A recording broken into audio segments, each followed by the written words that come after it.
सावधानी से आना, क्यों पत्थरों में कोई सांप बिच्छू ना रह जाए। आ जाइए। संतों के दर्शन के लिए हम कितने संघर्ष कर रहे हैं आप देख पा रहे हैं साथियों। जैसे आप देख पा रहे हो किस संघर्ष के साथ हम गुफा में एंट्री कर रहे हैं और आपको दर्शन करवाने की अभिलाषा से।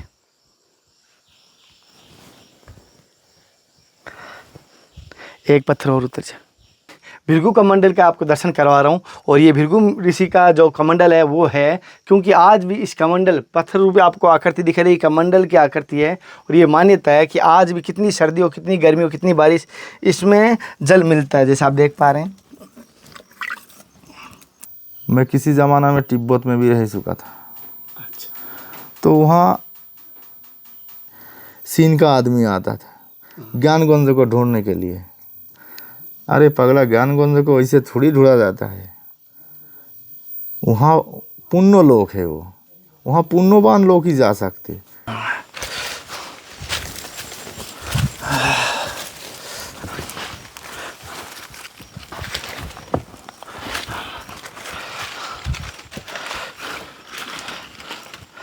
और ये अब है भृगु कमंडल, जैसे आप देख पा रहे हो। ये है भृगु कमंडल। इसके दर्शन से ही हमारा और इसका जल मिलता है, तो हमारा सौभाग्य मानते हैं।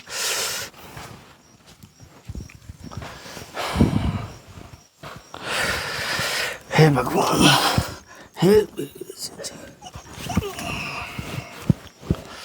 भृगु कमंडल का आपको दर्शन करवा रहा हूँ और ये भृगु ऋषि का जो कमंडल है वो है, क्योंकि आज भी इस कमंडल पत्थर रूपी आपको आकृति दिख रही कमंडल की आकृति है। और ये मान्यता है कि आज भी कितनी सर्दी हो, कितनी गर्मी हो, कितनी बारिश, इसमें जल मिलता है, जैसे आप देख पा रहे हैं। और यहाँ पर कितनी भी सर्दी हो तो भी जल आएगा।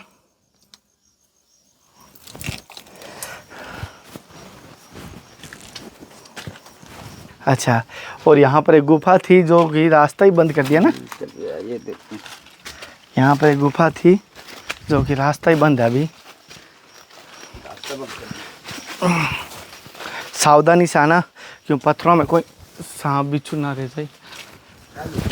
आ जाइए। नंगे पैर और आना है ना, इसलिए हमारी ये थोड़ा सा जंगल के घनघोर जंगल के बीच आप देख पा रहे हैं। हम आपको दर्शन करवाने और दर्शन करने की अभिलाषा से। ये गुफा है, ये गुफा है, जैसे कि देख पा रहा हूँ। यहाँ पर कितनी गहरी होगी? ज़्यादा गहरी नहीं होगा। आइए, यहाँ एक मूर्ति था पहले, अब है करने।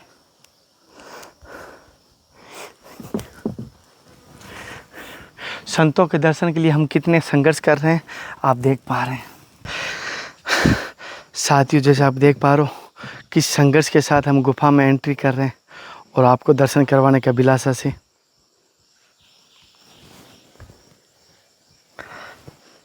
एक पत्थर और उतर जाए। आराम, उतर जाइए आराम से, आराम से, बस। जैसे साथियों आप देख पा रहे हैं गुफा कितनी गहरी और कितनी चारों तरफ से ही है। हालांकि हमें संतों ने कहा है सावधानी बरतनी है, तो इस प्रकार मैं आपसे भी कहूँगा। फ्लैश ऑन नहीं है क्या? अच्छा, जैसे आप देख पा रहे हैं पूरी गहरी गुफा है, बहुत लंबा रास्ता है, अंदाज़ा नहीं लगा सकते इतना गहरा रास्ता है।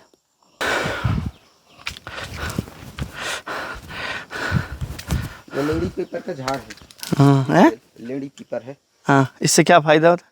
ये खाली जुकाम उखाम के लिए इसको काम करते हैं। जो फड़ा ये आयुर्वेदिक जड़ी, आयुर्वेदिक जड़ी। जैसे कि आपको पता है साथियों, अमरकंटक के आसपास में आयुर्वेदिक बहुत सारी जड़ी बूटियाँ मिलती है।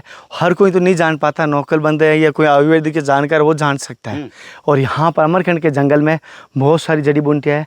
और जैसे कि हम नंगे पैर आए हैं तो हमारा थोड़ा सा, जैसे आप देख पा रहे हो, हम मैं चाहे मेरा भाई है लाला, चाहे ये भी है, सभी नंगे पैर, क्योंकि यहाँ पर जो आए हैं ये संतों की भूमि है, संतों की गुफा है। तो कहीं हमारी गलत जगह चंपल ना चली जाए, ये डर लगता है। और ये जो आपने जड़ी बूटी देख भी ली, ऐसी बहुत सारी जड़ी बूटियाँ हैं। ये भी गुफा है, गुफाएं हैं पूरे जंगल में, और बहुत सारी।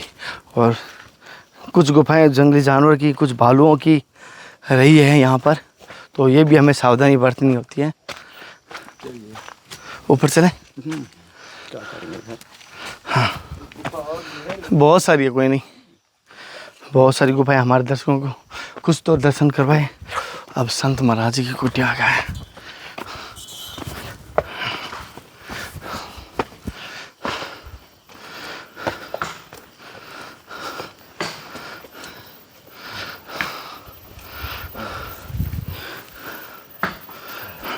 दर्शन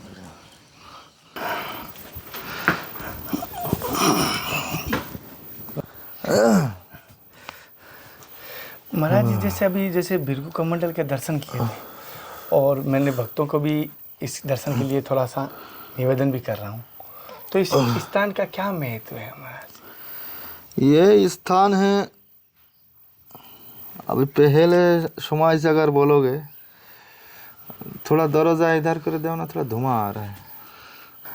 तो यहाँ जब तपस्या किया भृगु ऋषि ने, तो कितना साल तपस्या किया उसका तो कोई उल्लेख नहीं है।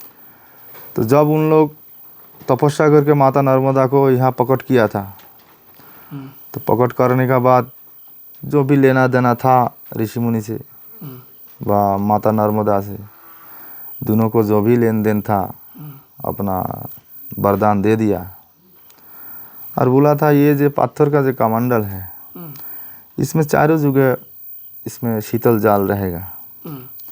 आने वाला समय में जो भी कोई श्रद्धालु आएगा उसको ज़रूर जल मिल जाएगा। तो तब से आज भी इसमें जल रहता है। कहाँ से आता है मेरे को पता नहीं, मैं तो साधारण 10 साल में आया हूँ, उतना तो पता नहीं, लेकिन ऋषि मुनि का जो शक्ति है वो तो वो दिखा रहा है। गर्मी में भी उसको अंदर जल रहता है, अंदर में पानी रहता ही है, बरसात में भी रहता है, क्योंकि जब 10 साल बैठा हो तो कुछ तो पता चलता है। उसको बाद उनका जो कर्म जब पूरा हो गया, तो कर्म पूरा होने का बाद जो सप्तऋषि तारामंडल जो आकाश में दिखा दीता है, जो एक जगह 7 तारा रहता है सप्तऋषि, तो उसी में विराजमान है, उसी में भृगु ऋषि भी है। तो आज सोच युग का बाद है, लाखों लाखों साल पीछे चले गया, तो आज भी इनका प्रभाव चल रहा है। तो सोच युग से लाखों लाखों साल ऐसे ही पड़ा है। कोनो व्यक्ति यहाँ आके रहने वाला तो है ही नहीं। यहाँ से मैं वो नीचे दूर पड़ता है, 1 किलोमीटर का आसपास होगा, वहाँ से हमको शीतल जल लिया के पीना पड़ता है व पब्लिक को पिलाना पड़ता है। मैं जब पहले आया यहाँ तो इतना पानी प्यास में, कुछ माताराम लोग आया था हमारा एमपी से, अमावस्या का टाइम रहा होगा, तो मेरे से बोले बाबा पानी है? तो पानी तो मेरा 10 नंबर का मंडल, उसमें और कितना पानी रहता है, 2 लीटर पानी उसमें आता है होगा। तो मैं सारी तरफ घूम घूम के कोई जगह पसंद नहीं आया, तो यही पसंद आया था। मैं भी किसी का आदेश अनुसार इधर आ गया था। मैं किसी ज़माना में तिब्बत में भी रह चुका था। अच्छा। तो वहाँ कुछ साधु संत को कभी कभी भेंट हो जाता था मेरे से, खूब ऊंचा लंबा करके साधु। तो वहाँ से तिब्बत का वहाँ सीन का जो मिलिट्री बा, वहाँ का जो लोग बोले आप लोग इंडिया से आया तो इंडिया में चले जाओ। तो उसको बाद में डूनागिरी साइड में आ गया था। तो डूनागिरी साइड में आने का बाद कोई एक महकमा मिला, वो भी अच्छा ऊंचा लंबा करके, उसको मुख में कोई दाढ़ी फाड़ी नहीं है, बाल बहुत बड़ा बड़ा रहा। तो मैं पूछा आप कहाँ रहता है? तो बोला हम उधर रानीखेत तरफ रहता हूँ, तो आप लोगों को पास इधर आया था, तो आप लोग एक काम करो, आप लोग दोनों धरती पार चले जाओ, धरती पार जाके वहाँ तपस्या करो। हमें कहाँ तपस्या करना है, धरती में तो सब एक ही हाल है, अच्छा हाल नहीं है वहाँ। तो हमारे नर्मदा किनारा दिखाई दिया, बोले मृत्यु गंगा टाट है और तपस्या अगर करना है धरती पर तो नर्मदा टाट में जाओ। तो पहले परिक्रमा कर लेना। तो परिक्रमा में पैदल कर लिया हूँ, पूरा परिक्रमा यहाँ से अमरकंटक उद्गम स्थल से जल उठाया और सीधा गुजरात, गुजरात से फिर समुद्र पार करके नाव में पार होना पड़ता है। फिर पूरा अमरकंटक आते आते तो बहुत समय लग गया था। तो पैदल नांगा पाव, हम लोग तो नांगा साधु हैं, तो नागा सन्यासी तो नागा पाव ही जाना ठीक है। तो परिक्रमा करने के बाद कन्ना भजन कर दिया, उसको बाद फिर आके यही बैठ गया। आके देखी है कोई भी नहीं है, जैसे छोड़ के गया तो वैसे ही पड़ा है। तो आने के बाद तो अभी समय बीत रहा है, लेकिन असुर का ज़माना हो गया। असुर का ज़माना हो गया। कोई भी साधु तपस्या कोई भी जगह शांति से नहीं कर पाए। अगर साधु को पास देखे से 2-4 पैसा आ गया है तो उसको पीछे लग जाता है, और पैसा नहीं दिया तो उसको ऊपर अत्याचार शुरू हो जाएगा। यहाँ भी वही हो रहा है। अच्छा, अभी माता नर्मदा को बोला हूँ, अगर ये सब ठीक ठाक नहीं होगा तो मैं फिर से हिमालय में चले जाऊँगा। हिमालय में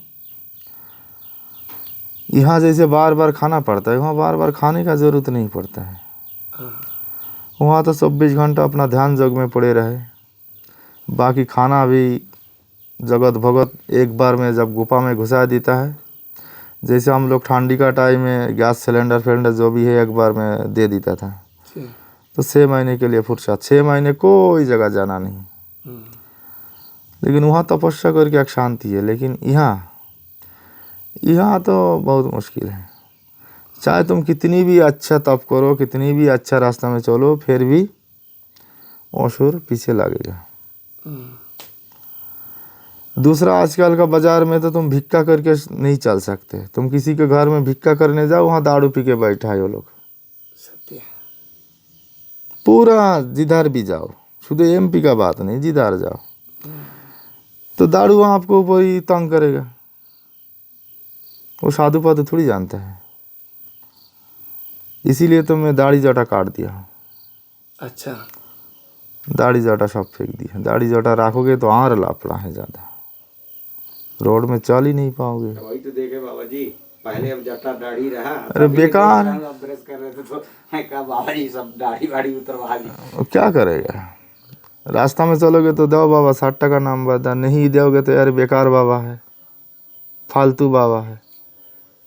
दाढ़ी जटा नहीं रहेगा तो 60 टका नंबर भी कोई मांगेगा नहीं, पीछे भी लगेगा नहीं कोई।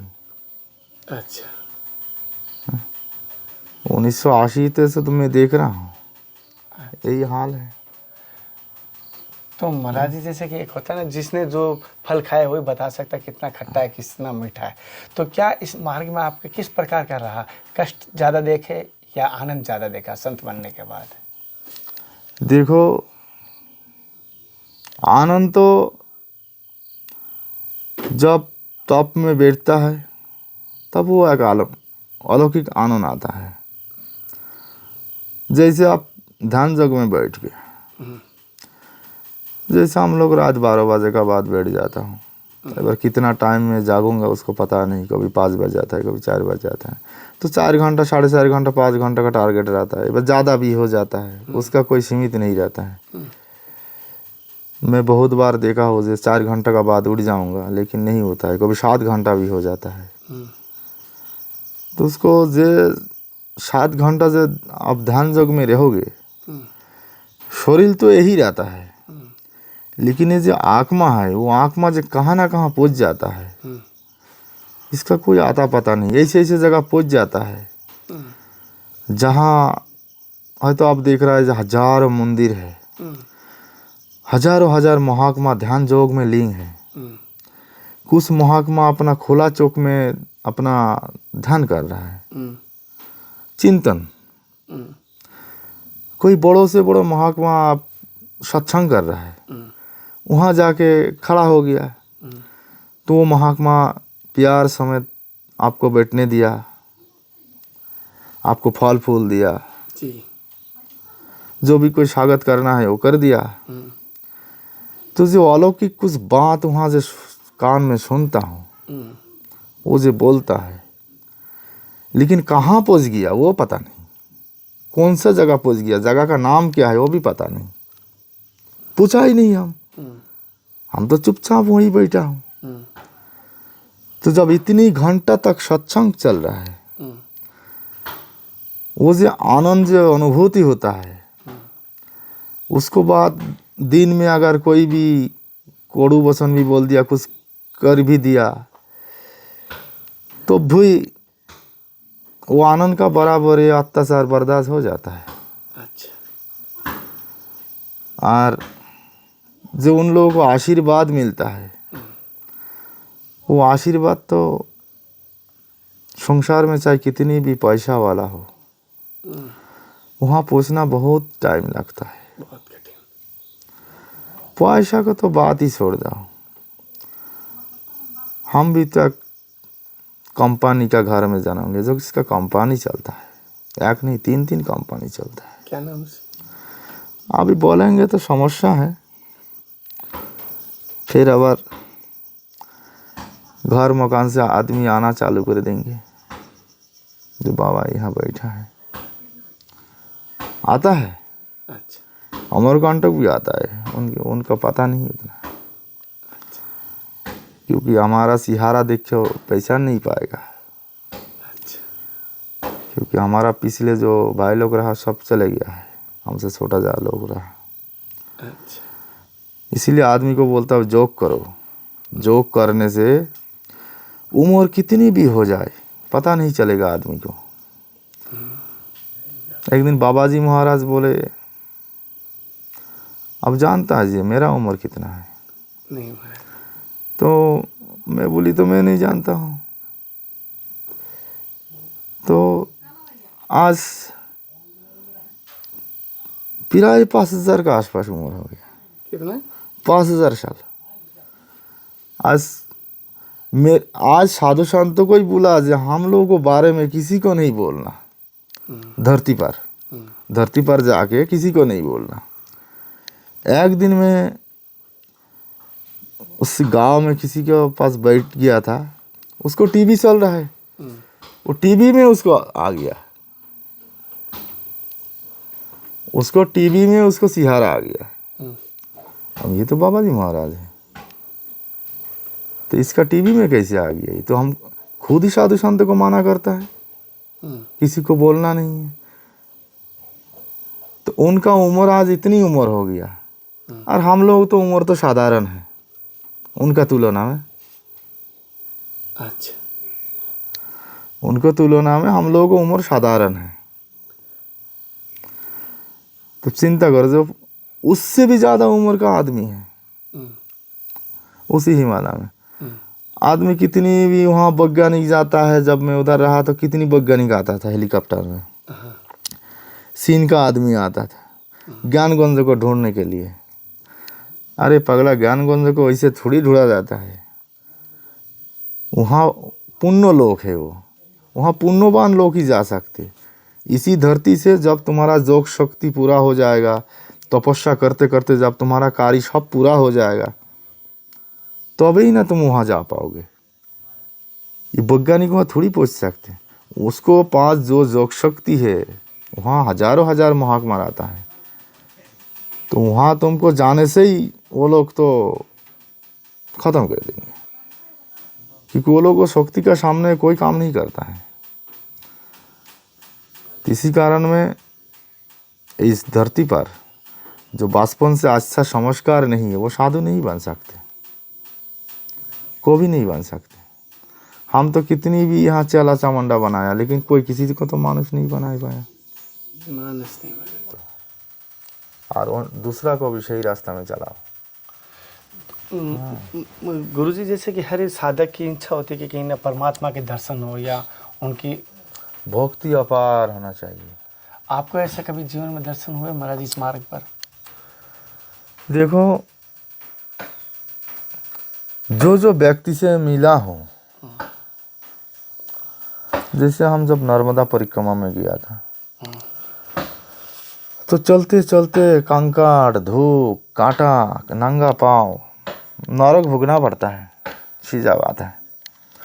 बड़े बड़े पहाड़ चढ़ना पड़ता है, उतारना पड़ता है, नाला पार करना पड़ता है, नाला में मगर मछली पड़े रहता है, माने जीवन का रिस्क है। तो मेरे को भूख भी लगा है, तो नर्मदा ऐसे गांव में नर्मदा किनारे गांव हैं जगह जगह, तो वहाँ घाट में जो गाय का जो छोटा बच्चा होता है, तो मैं चिंता लगाए तो 2-4 दिन बच्चा दिया होगा, तो उसको पकड़ के मैं बोली मैया थोड़ा सा दूध पिला दे, बड़ा पानी का प्यास लगा है, भूख भी लगा है। तो उससे हंसी मजाक करो एकला। अभी वो छोटो बच्चिया है, वो कहाँ हमको दूध पिलाएगा। अरे एक दिखे तो कुमारी है। फिर जब शाम हुआ है तो एक आश्रम बहुत दूर से दिखाई दे रहा है, छोटो मोटो आश्रम। फिर वही नर्मदा से डुबकी लगाई, वही आश्रम में गया। तो आश्रम का जो महाराज है उनका नाम है बालक दास। ये होशंगाबाद आता है।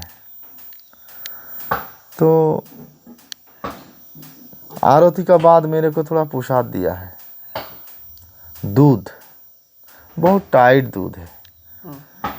तो बोली महाराज कैसे दूध है, दो ही टाइप का लगता है। बोले महाराज दो ही नहीं, दूध ही है, कुमारी माता का दूध है इसीलिए टाइट है। मैं बोली कुमारी माता का दूध, आद आया उसी बचिया को। मैं बोले कुमारी माता कहाँ है? बोले इस इधर से थोड़ी आगे जाओ तो जाके देखिए बहुत मोटा ताज़ा एक गाय, इतना मोटा ताज़ा गाय, बहुत भोज जैसे। तो बोले महाराज ये हमारा जो ये माताजी है, ये 8-10 साल से मेरे को दूध देता है 3 लीटर करे, और सांड को भगाता है, सांड को पास में आने नहीं देता है। तो वो एक चमत्कार देखा हूँ, मेरा ज़िंदगी में आज तक नहीं देखा हूँ। का इंसान हो चाहे जानवर हो, कैसे दूध देगा वो बिना बच्चा में? तो वो भी मेरे को जो अभिमान रहा, वो भी मैया टूट दिया मेरे को। जो कुमारी माता भी दूध देता है, ये मेरे को समझा दिया। तब से माता से यार मैं ज़्यादा कुछ बोलता नहीं था। प्रणाम, कोई गलती हुई तो माफ़ करना। हाँ, इन लोगों को भी थोड़ा टाइम दे दिया, जाओ बैठो। साथियों, जैसे कि महाराज जी से हम सत्संग लेने की कोशिश की और कमंडल के भी दर्शन करवाए, और साथ साथ मैं कहता हूँ जो आपको आज सत्संग और दर्शन हुए उसके बारे में जो भी आपके विचार है कमेंट करके ज़रूर बताएं, और जहाँ पर भी जाए समर्पण भाव से जाए। अगली सत्संग से आप फिर मिलते हैं, तब तक जय हिंद, वंदे मातरम, हर हर महादेव, नर्मदे हर, हे नाथ हे मेरे नाथ, में आपको भूलू नहीं। जय गुरुदेव, जय संत भगवान की जा।